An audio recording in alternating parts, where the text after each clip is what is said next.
Well, I got the pigs moved the other day, and I videotaped most of it. I missed a few key things, but eventually I got the pigs over the course of 2 days to move from their current location to the new location.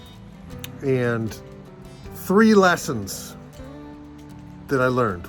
All right, well, I have to move the pigs today. I have to do this. It's going to rain for the next several days. And the spot where they are in is pretty bare dirt at this point, and so it's going to be mud. So I'm going to move them to this what I call the upper pasture. This should make it convenient in a month when the butcher comes to take 2 of them back to God and into my freezer, and it's close enough to do water, and it's close enough to keep an eye on things when the 7 new pigs get introduced to the others. So first I have to set this up and move my 3 pigs, and then figure out a way to funnel the 7 piglets into the training pen so I can train them to hot wire. So yeah, that's what I'm doing today. Boom.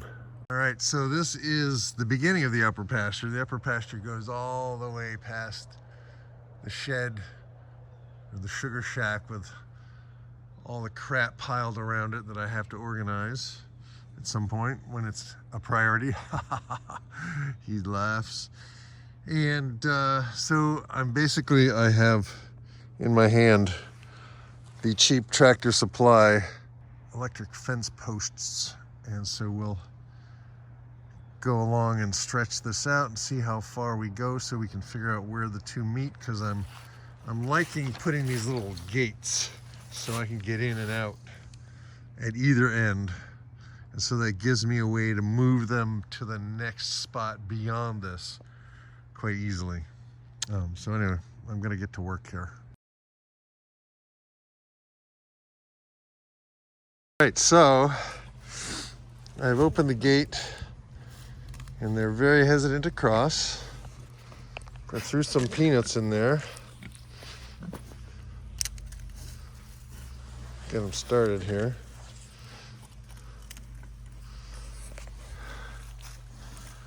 Of course, that piece of wood in the way is not the greatest idea. All right, so I made the fence wider because Twinkle Toes got her butt against the side and she got shocked, and now she's scared, and so they're staying on that side. And this is, another reason why you want to have a physical barrier that you can open and they'll go through, that they don't associate with the fence.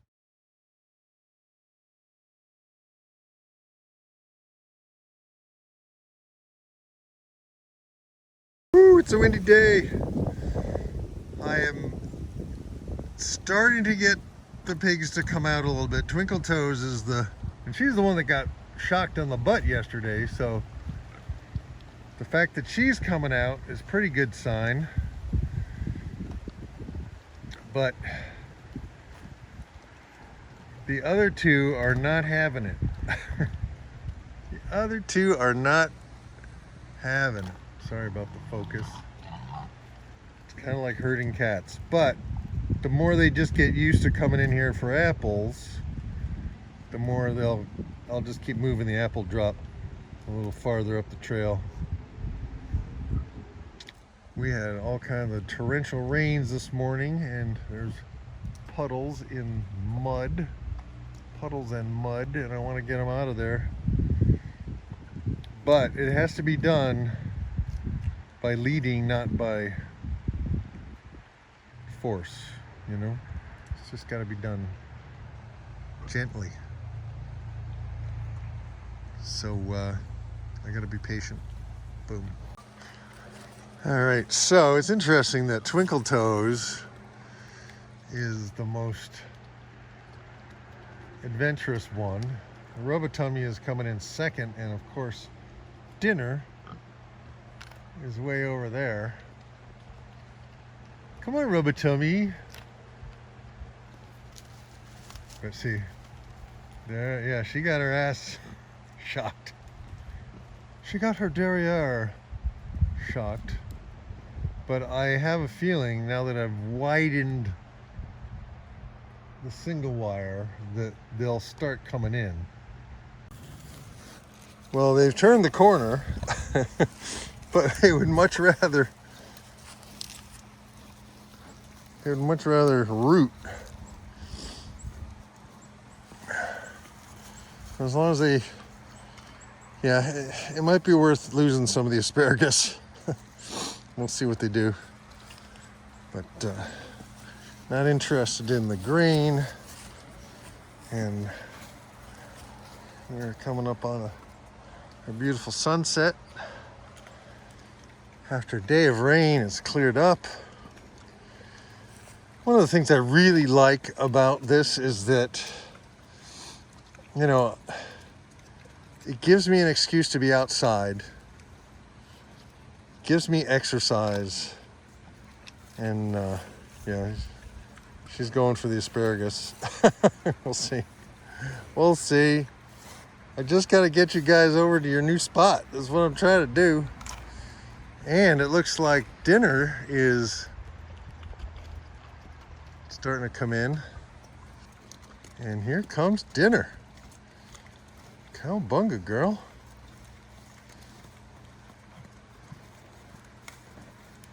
And there goes my asparagus. Bye, asparagus.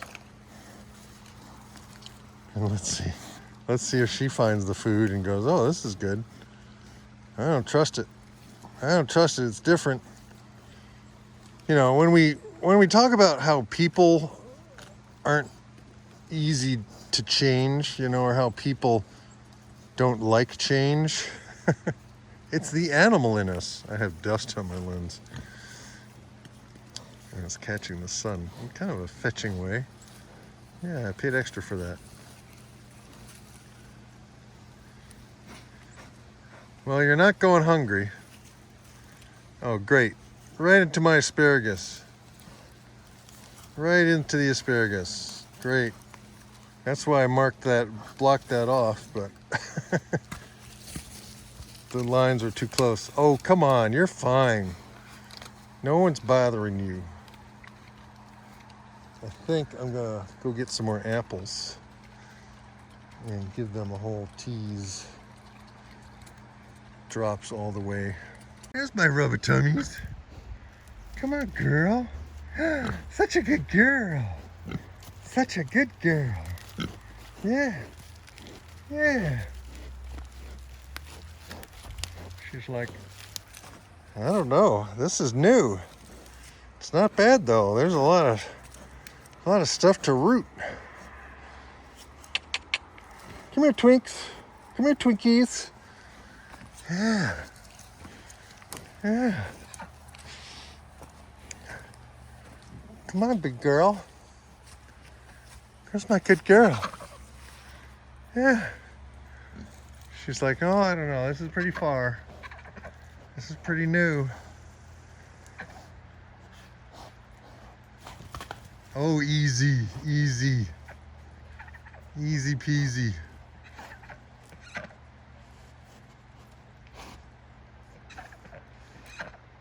Who's a good girl? Hey, hey, hey. There you go. Watch out for that. They're liking this. This soft soil here in the backyard has had 20 years of wood chips put on it. My dad had dogs and they had the backyard fenced in. And yeah. Hi, duckies. Looks like they're coming up here. I'm gonna throw some more apples around.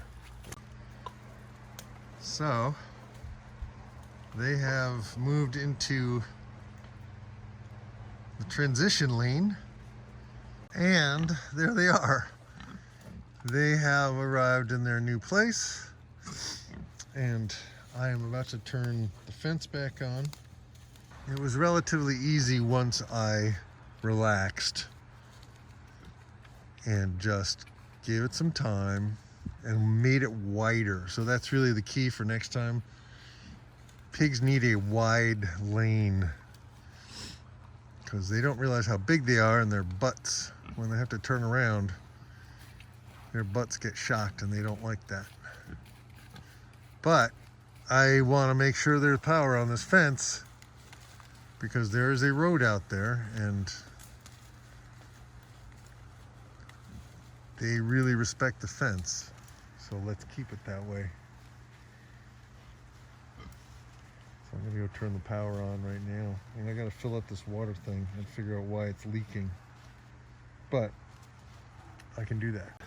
Well, I got the pigs moved the other day and I videotaped most of it. I missed a few key things, but eventually I got the pigs over the course of 2 days to move from their current location to the new location. And 3 lessons that I learned. 1, if you're moving the pigs any distance, you need a really wide opening. You need a really wide opening and a really wide lane. And so that's point number 1. Point number 2 is if they're trained to hot wire, you want that wide lane so that they don't shock themselves moving in tight quarters. If you have to do tight quarters, leave the fence off. If they are trained to hot wire and they're afraid of it, you want, and you don't have the room to give them a wide path, you have to have the fence off. I learned that one of the pigs started coming out but then got shocked because it was too narrow for her to turn around easily, and so she went right back. So lesson number 1, it's got to be wide. Lesson number 2, it's probably a good idea to have the fence off because pigs, if they're already trained to the fence, they're going to respect it. And to just use it as a guide to keep them going in your general direction. Item number 3, definitely be patient. Be patient and just, have food the whole way. And don't be under a time constraint. So like, if I have to move the pigs fast, it's going to be a mess. But if I have time to kind of let them move through on their own schedule, it's going to go a lot better. So this is really important because I'm about to get 7 more pigs, and it's going to get interesting. It's going to get interesting. And let's say the ducks are a lot easier to move than the pigs. They're easy to kind of herd. So anyway, those are the things I learned, and it is kind of a gray, rainy day, and the light's not good that way. So giving the exciting backdrop of my sloppy back porch, back door, with all this stuff on the workbench. And yeah, I actually should check on the pigs today. Boom. There she comes. There's Ramatubby. There's my girl. There's my girl. All right, I gotta fix your water thing. But you have enough water for the next 5 minutes. I'll be right back.